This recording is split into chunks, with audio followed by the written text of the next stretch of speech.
Duda. Yan ang pinagsisimpulan ng lahat. Kaya nga tumatakbo yung business natin. Kasi sa mga duda na meron ng mga tao sa isa't isa, di ba?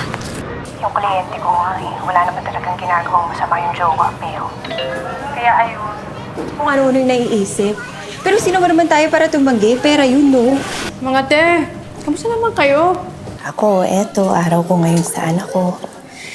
Nandito nga kami ngayon sa speech therapy niya. Kayo ba? Kamusta? Nagpapayaman. Ito, magpalago. Hoy, Carlota, ikalma mo nga yung kipay mo. Baka mamaya mag-confess ka, alam mo na. Sis, I'm not that stupid. Talaga lang, ha? Bakit? May problema ba tayo sa may anak?